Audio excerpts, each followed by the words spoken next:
প্রথম কথা হচ্ছে যে আপনি যদি প্রথমে জরিপে যান, জরিপে কিন্তু একটা জিনিস স্পষ্ট যে প্রাইম মিনিস্টারের জনপ্রিয়তা approval rate is far higher than his government. এটা একটা ভালো ভাবে এসছে। আর ওই জরিপটাই কিন্তু যেটা রাশেদ ভাই যেটা বললেন সেখানে জরিপটা যদি দেখেন, ওই জরিপে কিন্তু এখানেও আছে যে মানুষজন কিন্তু গ্যাস বা ইলেকট্রিসিটি ক্রাইসিস নিয়ে তাদের যে ডিসঅ্যাপয়েন্টমেন্ট এটা খুব ভালোভাবে জানিয়েছে। আমি দেখুন 70-80% লোক দে আর নট হ্যাপি বা তাদের এইটা ডিসঅ্যাপ্রুভ করছে। আর একটা হচ্ছে যে এই জরিপটা যারা করেছে ইনোভেশন, আমি জানি না তারা জামাত নিয়ে এর আগে কি ইয়ে করেছে, বাট ইনোভেশনের কিন্তু ফেয়ারলি আমরা এর আগেও ওদের কিছু যা কাজ করেছি। ডপলার আর ইনোভেশন আসলে একই প্রতিষ্ঠান, ওরা এইখান থেকে স্পিন অফ করে একই ইয়ে হয়েছে। এটা যে ইনোভেশনের থেকে নিয়ে ডপলার করেছে এমন না। এরা আমি আজকে ওরা যখন এটা রিলিজ করে আমি ওইখানে ছিলাম, এদের যারা করেছে তাদের সবাইকে আমি চিনি। তারা তাদের আমি মনে করি যে যেটা এসছে, আপনি যদি কিছুদিন আগে আইআরআই এর যে সার্ভেটা দেখেন ওইটার অলমোস্ট সিমিলার সার্ভে। ওইখানে গভর্নমেন্টের যে অ্যাপ্রুভাল রেটিং আর এখনকার এই এই এই আইআরআই এর অ্যাপ্রুভাল আর এটা প্রায় কাছাকাছি। তো ফলে আমার মনে হয় যে ইটস এ কোয়াইট ফেয়ার একটা জাজমেন্ট ছিল, ফেয়ার একটা ওপিনিয়ন পোল ছিল। আর এই যে শেষের বিষয়গুলো যেটা নিয়ে ইয়ে করছে, আমি কিন্তু মনে করি যে আপনি দেখেন ফ্যাক্টরি, জুট ফ্যাক্টরি গুলো বসিয়ে রেখে কার কোনো লাভ হচ্ছে না।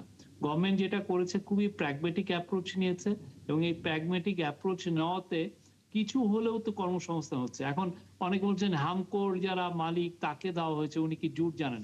আসলে যেইভাবে দেওয়া হয়েছে উনি যে জুট ফ্যাক্টরিতে শুধু যে জুটই করবেন সেটা তো না। উনি যদি ওইখানে ভালো ব্যাটারি ফ্যাক্টরি করতে পারেন, হোয়াই নট, ওইখানে ওইটা করলেন। কিন্তু মূল যে চিন্তা গভর্নমেন্টে যে আমি জব তৈরি করব, সেই জায়গায় কিন্তু ঠিক আছে। আপনার মনে আছে যে আপনি 2002 সালের জুন মাসের 1 তারিখে বিএনপি গভর্নমেন্ট, ওই সময় বিএনপি আদমজি জুট মিল বন্ধ করে দিয়েছিল। আমি তখন ফাইন্যান্সিয়াল এক্সপ্রেসের স্পেশাল করেসপন্ডেন্ট। আমি তখন ওই পুরো আদমজিতে গিয়েছিলাম।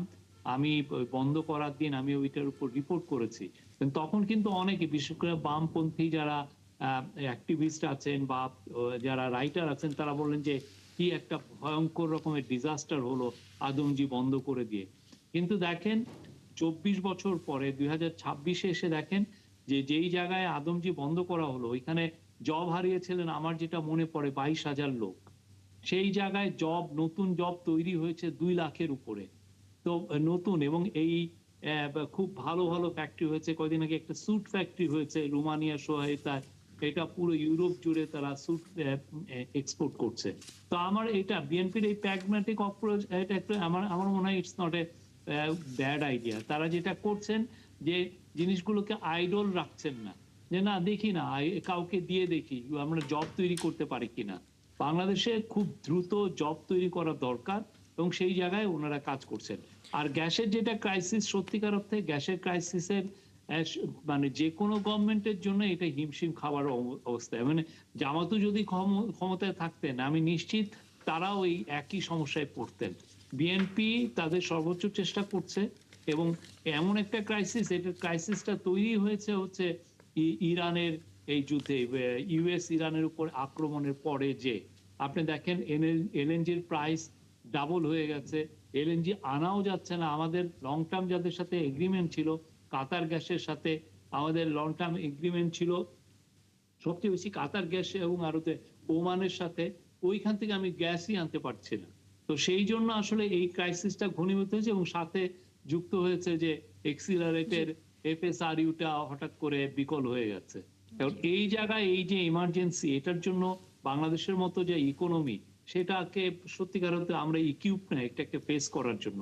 সেটার জন্য এখন যে রেমেডি গুলো চিন্তা করা হচ্ছে, সত্যিকার অর্থে এই রেমেডি গুলো খুব যে দ্রুত কোনো রেজাল্ট দিবে তা না, বাট এইগুলো এখন যেগুলো নেওয়া হচ্ছে আশা করা যায় বাংলাদেশের 2-3 বছরের মধ্যে এই যে ক্রাইসিসটা হয়েছে সেটা আর হবে না। ওনারা একটা ল্যান্ড বেস টার্মিনাল করতে যাচ্ছেন, সেটা খুবই দরকার ছিল, প্রথমেই দরকার ছিল, কিন্তু দেখা গেছে যে আওয়ামী লীগ আমলে সেটা করা হয় নাই।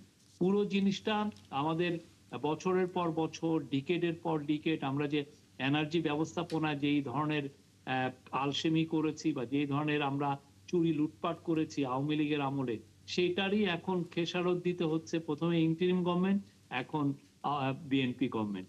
আমাদের সবারই ধৈর্য ধারণ করা উচিত। জি, এটার কোনো শর্ট টার্ম কোনো সলিউশন নাই। এটা মানুষকে বুঝানো উচিত যে আমাদের এটা কোনো শর্ট টার্ম সলিউশন নাই। জি। সবাই ধৈর্য ধরে লেটস ফেস ইট। এটা পুরো একটা জাতীয় একটা ক্রাইসিস। এটা সবাই মিলে এটাকে, বিশেষ করে এই গভর্নমেন্ট যেটা চেষ্টা করছে তাকে সাপোর্ট দেওয়া উচিত। অবশ্যই।